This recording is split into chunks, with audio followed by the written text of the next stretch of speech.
Salam, suatu sukacita dapat berjumpa lagi dalam renungan santapan rohani Hosana saat ini. Kembali bersama saya, Penatua Esther Atingnale, dan saat ini kita akan merefleksikan diri sesuai dengan firman Tuhan yang terambil dari kitab 2 Raja-Raja pasal 20 ayat 6. Namun sebelum kita belajar lebih jauh, mari kita minta pimpinan Roh Kudus dalam doa. Kita berdoa. Bapa kami di sorga, saat ini kami datang kepadamu.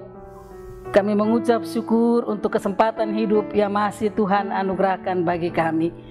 Terima kasih Tuhan Yesus. Saatnya kami akan membaca dan merenungkan sebagian kecil dari firman-Mu.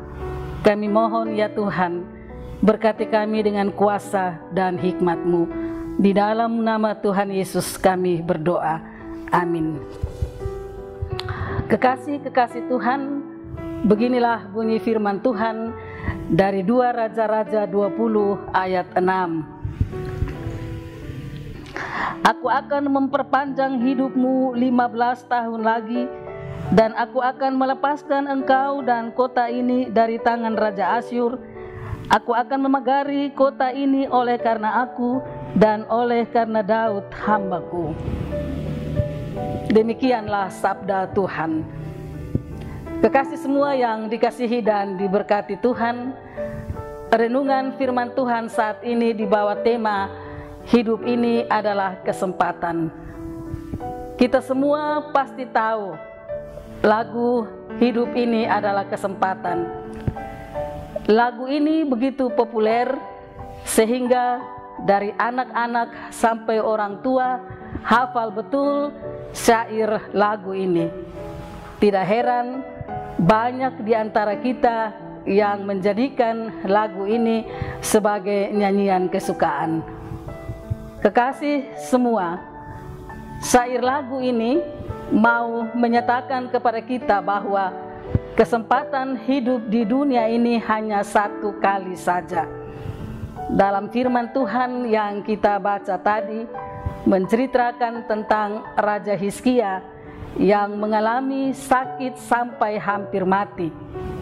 Tetapi dia mendapat belas kasih Tuhan sehingga dia disembuhkan, bahkan hidupnya diperpanjang 15 tahun lagi. Ya, Hizkia mendapat kesempatan hidup 15 tahun lagi, bahkan dia juga mendapat janji penyertaan Tuhan, baik bagi dirinya maupun kota tempat dia tinggal. Kekasih semua yang dikasihi Tuhan Yesus, Hizkia mendapat belas kasih Tuhan atau dia mengalami kebaikan Tuhan karena dia terkenal sebagai raja yang dekat sekali dengan Allah dan melakukan apa yang benar di mata Tuhan. Tetapi Alkitab mencatat bahwa di akhir hidup Hizkia, Tuhan Allah sangat marah kepadanya karena dia melakukan apa yang tidak berkenan kepada Tuhan, yakni dia memamerkan kekayaan bangsa Israel kepada Raja Babel. Akibatnya pada ayat 17 dan 18 mencatat bahwa Tuhan menyuruh Nabi Yesaya untuk memberitahukan kepadanya bahwa semua yang ada dalam istananya akan diangkut ke Babel. Bahkan keturunannya akan diambil orang untuk menjadi sida-sida di istana Babel. Kekasih semua, kisah hidup Hizkia menjadi pelajaran bagi kita agar terus melakukan hal-hal baik dan benar, supaya dalam hidup yang terbatas ini, hidup kita semakin berkenan kepada Tuhan. Seperti syair lagu tadi, hidup ini adalah kesempatan. Maka jika sampai saat ini kita masih hidup, maka sebenarnya hidup kita adalah suatu kesempatan.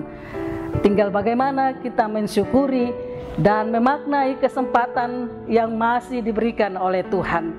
Sebagaimana yang dituliskan oleh Rasul Paulus dalam Filipi 1 ayat 22. Tetapi jika aku harus hidup di dunia ini, itu berarti bagiku bekerja memberi buah.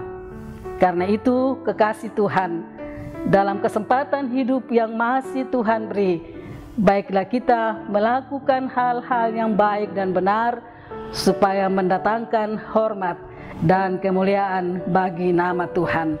Tuhan Yesus menolong dan memberkati kita semua dengan firman-Nya. Amin. Bap Mama, Bap Saudara kekasih Tuhan, mari kita nyatakan komitmen kita sebagai respon atas firman ini dengan berdoa. Bapa kami di sorga, kembali kami datang kepadamu. Kami mengucap syukur untuk kesempatan membaca dan merenungkan firman-Mu. Ajar kami ya Tuhan, supaya dalam menjalani kesempatan hidup yang terbatas ini, kami dimampukan untuk melakukan hal-hal yang baik dan benar, supaya kehidupan kami dari waktu ke waktu semakin berkenan kepadamu. Ini doa dan harapan kami ya Tuhan. Mohon ampun untuk semua dosa dan pelanggaran kami. Di dalam nama Tuhan Yesus kami berdoa. Amin. Demikianlah renungan kita kali ini. Semoga menjadi santapan rohani yang menguatkan dan menyegarkan jiwa kita. Tuhan Yesus memberkati. Shalom.